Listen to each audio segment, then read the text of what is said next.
Hi guys! Tara, samahan niyo po ako sa aking taniman at saka magdidilig po ako ngayon ng pichay ngayong umaga at saka magdadamo sa mga taniman. So, let's go guys!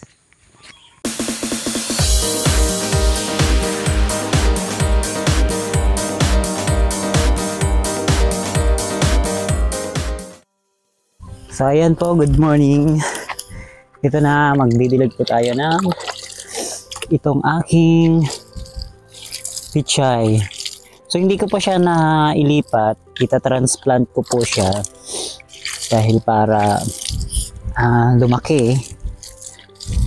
Ayan, kailangan dilig-diligin natin every morning and afternoon po. Yan ang pagdidilig niyan para mabilis na lumaki. Ayan, so gagawa po ako niyan ng garden para pagtamnan nito, paglilipatan. Ayan, syempre magdidilig po ako pagkatapos nito sa mga sitawan, mga tanim ko po na sitaw. Didiligin ko po kasi yung iba halos hindi naman maano ng tubig, maabot.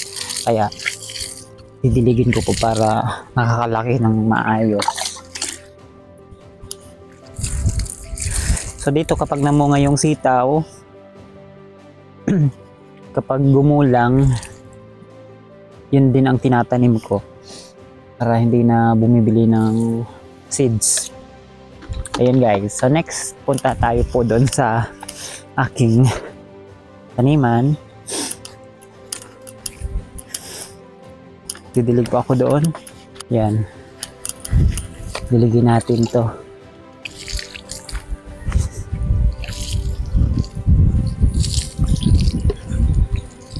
para mas mabilis na mag-grow up. Ayan, may mga kamating kahoy din akong tinanim. Ayan, ang mahirap nga lang dito, i-harvest ng iba kapag na di ba? May mga tao din kasi na ayaw magpagod sa sarili. Kaya ganon. Gusto lang lagi mag-harvest ng ibang tanim. Hindi man lang magpawis kasi sa sarili. Ganun kasikat ang Pinoy. Ay, nako. So ito yung mga sitaw. Sitaw. Walang bataw. Ayan. Sitaw. Kailangan natin kasi natutuyo yung lupa dito sa may parting ito. Parting ito. Ayan. Diligin natin para mabilis na kumbaga alalayan natin ng tubig para mabilis siyang lalaki. Para mamunga agad. Diba? So ganon lang. Tapos mamaya po magkukuha po ako doon ng aking gugulayin ulit. Ayan, kukuhanin ko dyan. Ayan. So siyempre mag-isa lang naman ako. Kasya na to sa akin. Ayan, so kukuhanin natin siya.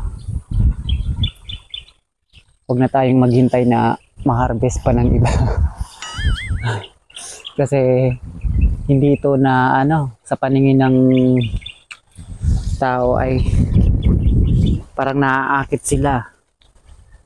Yan, di ba? Ang fresh tingnan. Kasing fresh ng lugar dito. Ayan. So, sarap kaya ng gulay. Ayan, sarap to ng adobo or ginisa. Ano pa? Ayan. Bago pa makuha ng iba. Ay nako, yung may sarili muna yung kikinabang, hindi yung iba. Ako yung nagtanim, iba yung nako. Siyempre kailangan natin tayo din makakinabang. Yung ibang tao. Ayan guys, kuhaan kita kahit na medyo di pa mawawala lang naman to dito eh. May mga sumasalakay kasi dito. Ayan, so ayan na yung nakuha ko. So dadagdagan ko na lang ng konti mamaya. Or kung anong gagawin kong luto dito, kung gagataan ko ba or haluan ng kamuting kahoy, yan po.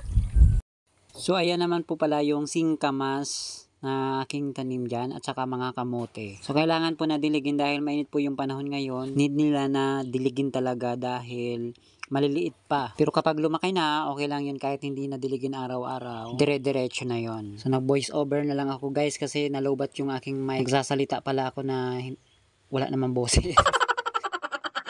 So yun guys, yung everyday routine ko. Pagising sa umaga, dilig-diligin yung mga halaman, bisitahin yung mga pananim, kung may mga nasalakay. Alam nyo naman guys kasi na nakakapagod din kaya magtanim. Diba yung magtatanim ka, minsan nga mainit na mainit pa tapos umuulan. Halos minsan nandyan ka magdamagan, maghapon ka nandyan sa taniman. Tapos yung ibang tao, sila yung unang nakikinabang. Kasi nga kung wala naman akong trabaho, dito lang naman inaasa ko yung paghanap buhay ko dito sa pagtatanim. So kaya umaasa ako na talagang makakalaki din sila at mapapakinabangan talaga. Dahil sa oras nang wala akong pagkain, so dito ko nakukuha yung aking pagkain. Kahit yan yung kamote na lang, kamuting kahoy. So yan, mapapakinabangan balang araw yung mga tanim na yan kung walang bigas. Tiligin natin itong nasa garid na itong mga nasingkamas para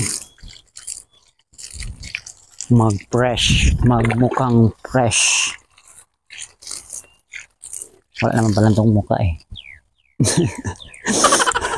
Mga dahon lang.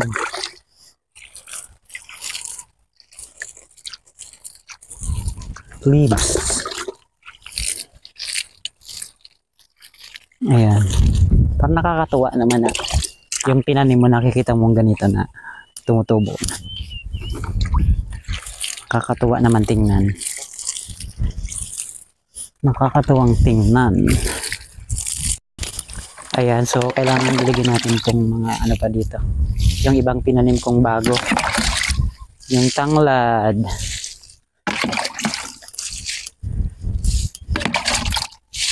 Ayan. Para lalong maging fresh yung tanim.